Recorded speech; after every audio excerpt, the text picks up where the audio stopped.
자, 여러분 안녕하세요. 네, 프로그램 언어 일반 과목인데요. 자, 우리가 앞에서 소프트웨어 공학 문제를 몇 문제 지금 덜 풀었기 때문에 그 문제를 먼저 풀고 진행하도록 하겠습니다. 여름 교재 331쪽입니다. 22번 문제가 되겠고요. 자, 화이트박스 시험 기법에 해당하는 것은 무엇입니까? 라고 그랬죠. 그러면 우리가 테스트하는 방법 중에서 화이트박스 방식이 있고 블랙박스 방식이 있죠. 화이트박스는 어떠세요? 원시 코드의 논리적인 부분을 검사하는 것이고 블랙박스는 기능적인 부분을 검사하는 부분이 되겠죠. 그래서 그 종류만 알고 있어도 일단 문제를 해결할 수 있습니다. 그래서 화이트박스 테스트 기법의 종류에는 여러분 해설 보면 기초 경로 검사, 조건 검사, 데이터 흐름 검사, 루프 검사가 있다. 그 다음에 블랙박스 테스트의 종류, 동등 분할, 경계값 분석, 원인 결과 그래프가 있다. 그래서 정답은 바로 2번이 되겠죠. 자, 그 다음에 23번 문제가 되겠습니다. 문제를 한번 잘 읽어볼까요? 네, 모듈 안의 작동을 자세히 관찰할 수가 있다. 안에를 잘 관찰할 수가 있다. 프로그램 원시 코드의 논리적인 구조를 검사하도록 그랬어요. 테스트 케이스 설계하는 프로그램 테스트 방식은 그랬어요. 이 문제의 핵심은 어디에 있는 거예요? 네, 원시 코드의 논리적인 구조를 검사를 한다. 바로 여기에 핵심이 있는 거죠. 그래서 정답은 1번이 되겠습니다. 자, 24번 갈까요? 자, 객체 지향 개념에서 캡슐화가 있었습니다. 자, 캡슐화는 어때요? 객체 지향에 있어서 좋은 부분이 되겠죠.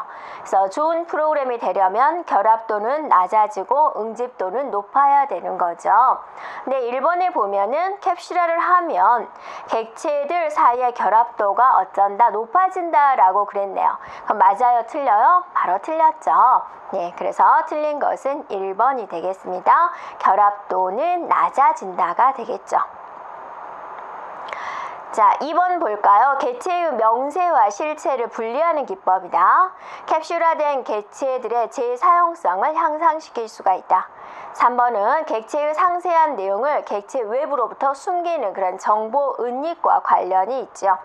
단순히 메시지만으로 객체와의 상호작용을 하게 하는 것을 우리는 캡슐화라고 한다. 자, 4번에 인터페이스를 단순화시킬 수 있고 프로그램 변경에 대한 오류의 파급 효과가 적다 라고 그랬습니다. 그래서 틀린 것은 1번이 되겠고요. 자, 25번 가겠습니다. 문장이 좀 긴데요. 한번 잘 생각해 볼까요? 자, 라인 그래프, 파이 차트, 히스토그램, 키비아트 다이아그램에 4가지 그래프를 그려야 하는 응용 프로그램이 있다라고 그랬습니다. 자, 이 프로그램을 설계하기 위해서 일반적인 클래스로 그래프라는 클래스를 정의를 하고 각각의 그래프를 나타내는 클래스들을 그래프 클래스의 서브 클래스로 정의를 한다. 그리고 그래프 클래스와 각각의 서브 클래스의 그래프를 그리는 드로우라는 메소드를 정의를 했다. 그러면 객체는 이들 서브 클래스들의 인스턴스인 객체들 어떤 것에도 드로우라는 메시지를 보낼 수가 있다. 이 메시지를 받은 객체는 적절한 그래프를 생성하기 위해서 자기 자신의 드로우 메소드를 호출한다 그죠. 네, 각각의 4군데가 있는데 내가 드로우 하세요, 그리세요 라는 명령어를 내렸는데 각각 그려진 결과물은 어때요? 다르다 그죠. 똑같은 명령어를 내렸지만 결과물은 다른 거죠. 그걸 뭐라고 그러나요? 다형성이다 라고 하는 거죠. 네, 정답은 3번이 되겠습니다. 네. 자, 26번 볼까요? 자, 유지보수에 대한 좀 세부적인 내용에 대해서 나왔습니다. 한번 우리가 잘 볼까요? 시스템 사용 중에 고객의 이름이 4자 이상이 될 경우에 인쇄 중 칸이 부족해서 잘린다. 프린터가 작동을 중지하고 원본 프로그램도 멈추는 그런 문제점이 발생을 했다. 4자 이상의 이름을 가진 고객이 많지 않기 때문에 이런 일은 항상 발생하지는 않지만 한 달에 한 번 정도 일어난다 라고 그랬습니다. 그러면 이제 이 프로그램을 개발을 한 사람은 이름을 4자로 안 잡은 거죠. 그래서 그걸 미처 발견하지 못했던 거예요. 왜냐하면 흔한 일이 아니었으니까. 그래서 이런 유지보수 기법은 뭐냐면 수정 유지보수 기법이 돼요. 그러니까 시스템을 운영하면서 검사 단계에서 발견하지 못한 오류를 검사하는 기법이 돼요. 자, 이번에 적응 유지보수다라고 그랬습니다. 적응을 한다. 환경의 변화에 적응을 한다 그죠. 환경의 변화를 기존의 소프트웨어에 반영하기 위한 활동을 말을 하고요. 자, 3번에 완전 유지보수다 라고 하는 건 뭐냐면 소프트웨어 그 본래의 기능이 있는데 거기다가 새로운 기능을 추가해 가지고 성능을 개선하기 위한 소프트웨어를 확장시키는 개념이 되겠고요. 자, 4번에 예방 유지보수다 라고 그랬습니다. 미래의 유지보수를 용이하게 하기 위해서 소프트웨어를 변경하는 것입니다. 네, 유지보수에 대한 좀 세부적인 문제였고요. 자, 27번 볼까요? 네. 자, UML 다이어그램의 설명 중 옳지 않은 것은 그랬습니다. 자, UML이다 라는 것은 어떤 이제 컴퓨터의 어플리케이션을 모델링 할 수 있는 통합적인 언어가 되고요. 자, 1번에 보면 유즈 케이스 다이어그램이다. 사용자 케이스, 사용자 사례 다이어그램이다 라고 그랬습니다. 그래서 시스템의 기능을 모델링을 하고 요구 분석부터 테스트까지 모든 개발 과정을 이끌어가는 모델 요소가 되겠고요. 자, 두 번째 보면 상태 다이어그램이 클래스 사이의 메시지 교환을 시간의 흐름에 따라서, 자, 여러분이 그 시간의 흐름에 따라서 표현하는 게 뭐가 있어요? 바로 시퀀스 다이어그램, 순서 다이어그램 있죠? 순서대로 처리한다. 그래서 틀린 것은 바로 2번이 되겠습니다. 자, 3번에 보면 클래스 다이어그램이 있습니다. 시스템의 정적인 상황 관계를 표현하는 것이다. 그 다음에 액티비티 다이어그램입니다. 동적이다 그거죠. 네, 시스템의 동적인 특징을 나타내는 다이어그램이 되겠습니다. 자, 그러면 이제 27번의 답은 2번이 되겠고요. 28번에 보겠습니다. 소프트웨어 재사용에 대한 설명으로 옳은 것은 무엇일까? 재사용입니다. 자, 기계 중심 언어는 주기억 장치를 매우 효과적으로 사용할 수가 있다. 실행 속도를 최적화시킬 수 있다라는 점에서 재사용이 가장 뛰어난 프로그램 언어다 그랬습니다. 자, 기계어는 좀 어렵습니다. 네, 그래서 주기억 장치를 매우 효과적으로 사용할 수 있다. 바로 틀린 부분이 되겠죠. 그래서 주기억 장치로 기계 중심 언어로 프로그램을 작성하면 그게 또 호환성의 문제도 있고 또 인간이 이해하기 어렵고 하기 때문에 유지보수에서도 굉장히 힘든 부분이 있습니다. 자, 이번에 보면 1990년도에 클래스, 객체 등의 소프트웨어 요소는 소프트웨어 재사용성을 크게 향상시켰다라고 그랬습니다. 네, 그래서 네, 맞는 답이 되는 거고요. 클래스의 개념, 객체의 개념이 들어오면서 소프트웨어 재사용률이 더 많아지게 되는 거고요. 자, 3번에 보면 노후된 시스템에 대한 재분석, 문서 작업을 통해서 공학적으로 우수한 시스템을 만드는 것이다. 자, 이것에 대한 내용은 아니고요. 4번에 보면 소프트웨어 재사용은 경제성을 고려해서 사용자의 요구가 있을 때만 적용하는 것이 바람직하다라고 그랬는데요. 바로 사용자의 요구가 있을 때만 바로 이 부분이 틀린 거죠. 네, 프로그램의 개발은 프로그래머가 하는 거고요. 수정을 적게 할 수 있는 것들로 재사용할 수 있는 게 바람직하다라는 겁니다. 그래서 28번의 답은 2번이 되겠고요. 자, 29번에 갑니다. 케이스에 대한 설명으로 옳지 않은 것은, 케이스라는 것은 자동화와 관련된 내용이죠. 그래서 케이스는 소프트웨어 개발의 자동화다 그거죠. 자, 1번에 보면 소프트웨어 개발 과정을 자동화한다. 그럼으로써 생산성을 증대시키고자 하는 목적으로 개발이 되었다.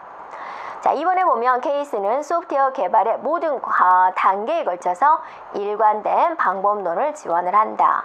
세 번째 보면 케이스를 사용함으로 개발의 표준화를 지향을 하고 자동화의 이점을 얻을 수가 있다. 4번에 보면 케이스는 시스템의 개발 속도를 빠르게 하지만 재사용성은 떨어진다. 자, 자동화라는 것은 이제 개발 과정을 자동화해서 생산성을 증대시키는 거죠. 네, 그럼으로써 재사용은 효율이 더 높아지는 것이 되겠죠. 그래서 틀린 것은 바로 4번이 되겠습니다. 자, 이렇게 소프트웨어 공학을 마치고 이제 프로그램 언어론으로 들어가도록 할 건데요. 프로그램 언어론 중에서 C 언어, 자바, 그리고 홈페이지에 관련된 언어들로 이루어져 있는데, C 언어에서는 매년 한 문제가 출제가 되고 있고요. 자바 언어는 2014년도에는 출제가 되지 않았습니다.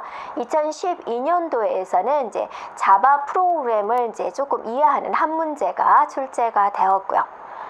그럼 C 언어 하면 여러분이, 그래서 C 언어는 딱 한 문제가 나오기 때문에 C 언어에 대한 내용은 공부를 해줘야 되겠고요. C 언어 하면 여러분이 뭐가 생각이 나세요? 배워보지는 않았지만 이제 특징적인 게 뭐가 있냐면 연산자에 관련된 것, 또 포인트에 관련된 것이 있어요. 가장 특징적인 거라면, 그러니까 C 언어에 관해서 문제를 낸다면 다른 언어하고는 다른 어떤 부분에서 내겠죠. 그 특징적인 것이 뭐냐? 다른 언어에서 없는 특이한 연산자가 있고요. 출력 형태가 있고요. 그 다음에 이제 포인터에 대한 문제가 있어요. 그러니까 이 중에서 항상 나오고 있습니다. 그래서 여러분이 그것에 대해서 염두에 둬서 공부를 해주면 되겠습니다. 자, C 언어는요, 한번 이제 살펴볼까요? C 언어의 특징을 한번 살펴보겠습니다. 자, C 언어는 우리가 중간 언어다라고 그래요. 하드웨어로서의 특징, 소프트웨어로서의 특징을 모두 다 가지고 있다라고 이야기를 합니다. 네. 그 다음에 이제 모듈성이 있다라는 거죠. 모듈이라는 것은 이렇게 박스처럼 이렇게 나눠진다라는 거고, 이 박스를 가지고 다른 프로그램에다가 집어넣어서 실행을 할 수 있는 그런 이식성이다라고 하죠. 이식성이 뛰어나다. 그리고 프로그램은 메인부터 시작이 됩니다. 그래서 C 언어 프로그램을 볼 때 우리는 항상 뭘 찾냐면 메인을 먼저 찾아요. 여기서부터 프로그램 시작이구나. 메인부터 찾아주면 되고요. 자, 그 다음에 주석은 바로 슬래시 별과 별 슬래시 사이에 입력을 하게 됩니다. 이 주석이라는 것은 뭐죠? 프로그래머가 넣어놓은 설명이 되죠. 프로그램 실행과 관계가 있나요? 관계 없어요. 네. 자, 문장의 끝은 세미콜론으로 끝나게 됩니다. 네. 그 다음에 이제 명칭, 변수의 이름 같은 것은 영문자, 숫자, 밑줄을 사용을 하게 되고, 첫 글자는 영문자로 이제 변수 이름 같은 거 잡을 때 영문자나 밑줄로 시작을 해야 되고요. 자, 그 다음에 C 언어는 대문자와 소문자는 구분하게 됩니다. 대문자 A방에 10을 넣는 것과 소문자 A방에 10을 넣는 것은 다른 결과가 나온다라는 거죠. 네. 자, 특징적인 것은 굳이 애우는 것보다는 이제 뒤에 나오는 프로그램을 이해를 하기 좋게 하기 위해서 이제 한번 읽어보면 되겠고, 우리가 기억을 해야 될 거는 메인, 네, 주석의 표시, 문장의 끝, 세미콜론입니다. 이건 이제 시험 문제는 나오진 않지만 프로그램을 이해하기 위해서 필요한 부분이 되겠습니다. 자, 이거는 다른 자격증 쪽에서는 출제가 되고 있어요. 알맞지 않은 변수명은 무엇이냐, 이렇게 이 규칙을 보고 판단을 해라라는 거죠. 자, 그러면 이게 이제 C 언어의 가장 기본적인 구조가 돼요. 자, 메인을 찾자라고 그랬죠? 자, 메인이 어디 있나요? 메인 찾아볼까요? 네, 이렇게 있네요. 그죠? 자, 메인으로 하고요. 그 메인의 시작과 끝을 표현하는 겁니다. 시작과 끝이 여기가 있어요 라고 표현을 하는 거고요. 자, printf 그랬습니다. 출력해 주세요. hello라는 걸 출력해 주세요. 자, 문자를 출력할 때 이렇게 표시를 하게 돼요. 그 다음에 이거는 뭘까요? printf를 출력을 하는데 %d 숫자 형태로 10진수로 출력해 주세요. 뭐를요? 123을요. 이렇게 되는 거죠. 그 다음에 메인 위에 샵 include stdio.h가 있어요. 스탠다드 인풋 아웃풋 헤더 파일입니다. 이거는 뭐냐면 이런 것들을 가지고 있는 가장 기본적인 헤더 파일이 돼요. 네, 기본적으로 내장되어 있는 것들을 불러오겠다라는 거에 되는 거죠. 그러면 이것의 출력 결과는 무엇인가요? 자, hello 그랬죠? 그럼 화면에 hello가 출력이 돼요. 근데 줄을 바꾸라는 소리가 없어요. 그럼 이 다음 문장은 그대로 이어지는 거예요. %d 123, 123 이런 식으로 이제 출력이 된다라는 거죠. 됐나요? 그래서 이 문장에서 여러분이 새롭게 %d라고 하는 것은 네, 10진수로 출력하라는 소리구나 라고 추가로 기억해 주면 되겠고, 인쇄하는 명령어가 printf구나 라고 일단 봐주면 되겠죠. 되었나요?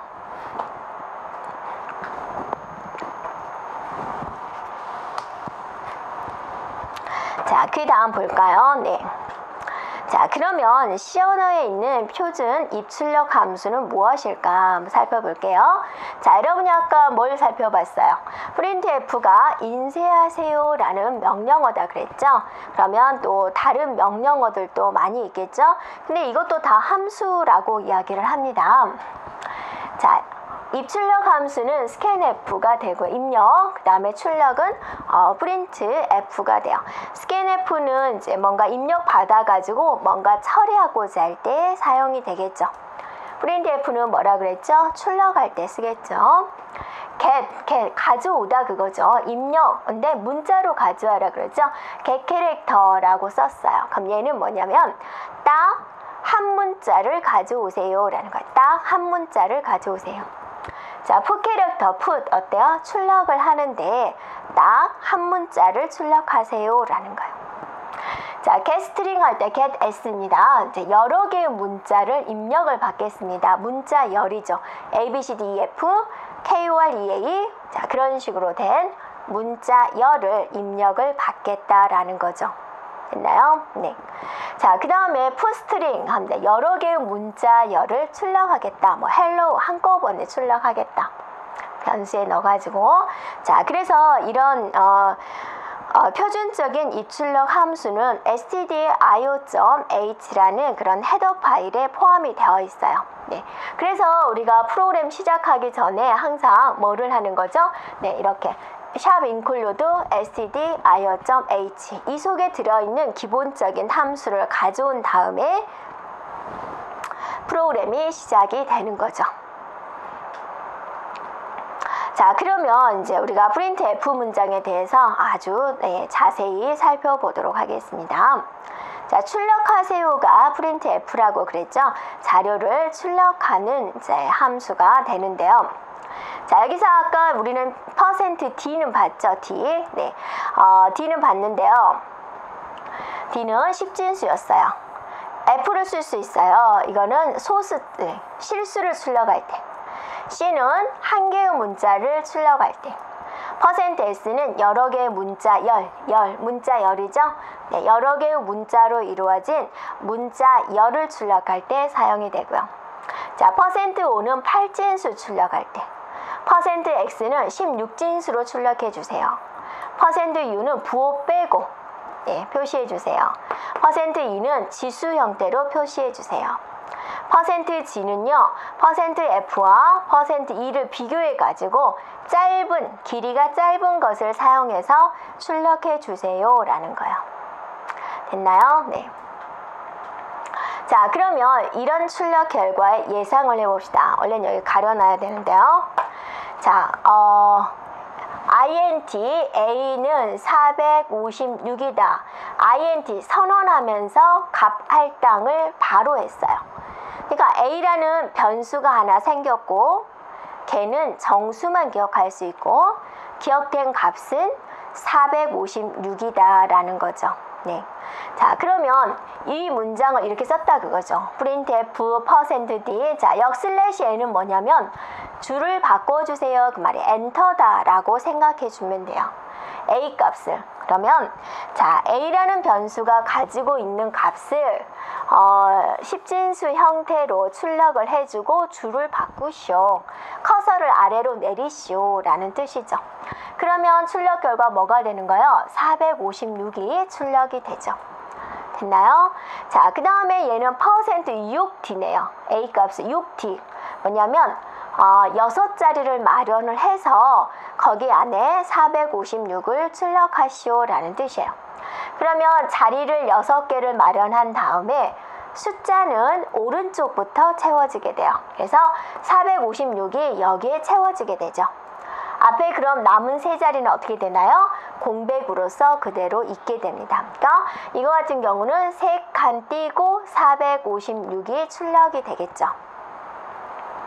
자, 이제 이거는 %1D네요. 한 자리를 마련해서 456을 출력하시죠. 자, 여러분이 기억할 건 뭐냐면 정수 부분은 절대로 안 잘려요. 소수는 딱 지정된 자릿수가 있으면 그 자릿수를 채워줘야 되거든요. 근데 정수는 그렇지 않습니다. 한 자리를 마련해서 456을 출력을 하세요 했지만 자리가 지금 부족하잖아요. 그러니까 그냥 이거랑 똑같은 형태로 456이 그대로 출력이 되는 거예요. 자, 이번에는 마이너스가 붙었네요. 마이너스 6D다. 마이너스가 붙으면은 방향을 바꾸는 거예요. 그냥 6D 하면 어떠세요? 오른쪽부터. 우리는 보통 숫자가 오른쪽이 되어 있는, 오른쪽 정렬이 되어 있는 게 서로 비교하기 편하죠. 근데 마이너스 6D 하면 어때요? 왼쪽부터 4, 5, 6 이렇게 출력이 된다 그거죠. 자, %06 그랬습니다. 06. 이 말은 뭐냐면 6개의 자리로 출력을 하는데 자리가 남으면 0으로 채워주세요. 그러니까 0, 0, 0, 4, 5, 6 이렇게 되겠죠. 자, 이제 플러스 D라고 써져 있는데 부호를 표시하시오. 456은 양수죠. 그래서 플러스 456 이렇게 출력이 된다라는 거죠. 되겠나요? 네. 자, 이번에는 이제 실수를 한번 볼까요? 네, 실수는 우리가 %F로 출력한다 라고 그랬죠? 자, 그러면 실수를 가진 예를 가지고 우리가 살펴보도록 할까요? 네. 자, 플로트 A는 456.789다 그랬어요. 자, 플로트 실수형 변수 A는 456.789입니다. 라고 이제 선언과 초기값 설정을 같이 했어요. 자, printf %f 출력하고 줄 바꾸세요. A 값을. 네. 그러면 %f니까 어때요? 이거 그대로 출력하는 거죠. 근데 소수 이하가 아무 말도 안 하잖아요. 그러면 기본적으로 6자리가 출력이 돼요. 그래서 456.789 땡땡땡 이렇게 출력이 된다라는 거죠. 자, 12F입니다. %12F. 12자리를 마련을 한 다음에 얘를 출력을 하게 되는데 소수이하를 몇 개로 하라 그런 말이 없죠. 자, 소수이하가 아무 말도 안 하면 몇 자리가 잡힌다 그랬어요? 6자리죠. 그래서 이 자릿수는 소수점 포함된 자릿수예요. 그래서 여러분이 1, 2, 3, 4, 5, 6, 7, 8, 9, 10, 11, 12 이렇게 12자리를 마련한 다음에 소수이하는 6개를 잡아요. 하나, 둘, 셋, 넷, 다섯, 여섯 이렇게 소점 찍고 나머지는 이렇게 입력을 하면 돼요. 자, 이제는 이거는 소수점 이하 자릿수를 딱 정해줬어요. 총 10자리를 마련을 해라. 그 중에서 소수이하는 2자리를 차지하게 해라. 그럼 여러분이 10개를 딱 마련해요. 여러분이 여기다가 자, 네모를 10개를 마련하세요. 자, 소수점 이하는 2개, 하나, 2개 앞에 여기다 찍어 놓으라 그거죠. 자, 4, 7, 8, 9인데 여기에 7, 8, 9잖아요. 반올림 시켜줍니다. 그래서 7, 9가 출력이 돼요. 앞에는 소점 중심으로 앞에는 4, 5, 6 이런 식으로 출력이 된다라는 거죠. 자, 됐나요? 네. 그래서 이제 여러분이 이것의 출력 결과는 무엇일까요? 한번 잘 생각을 해보세요. 네. 네, 메인 시작을 했고요. int a는 123, a는 123이에요. 됐죠? 네. 그러면 프린트 하세요. %d 형태로 a를. 그러면 뭐예요? 123이 출력되겠죠. %2.1f예요. 총 두 자리를 마련해서. 자, 두 자리를 마련해서 소점 이하는 한 자리를 주시오. 그럼 소점 이하는 얼마예요? 123이니까 987점 얘가 들어오네요. 자, 65인데 반올림 시킨다 그랬죠. 그러니까 점 7이 되고 정수 부분은 어때요? 절대로 안 잘린다 그랬죠. 정수가 뭐예요? 987 이렇게 출력이 된다라는 거죠. 됐나요? 네. 그래서 %f 출력하는 것은 조금 더 신경을 써줘야 됩니다. 정수 부분은 잘리지 않고 소수 부분은 자릿수가 부족하면 반올림 되어서 출력된다는 거 기억해주면 되겠죠. 자, 여기까지 하고요. 스캔F부터는 우리가 다음 시간에 보도록 하겠습니다. 여러분 수고하셨습니다.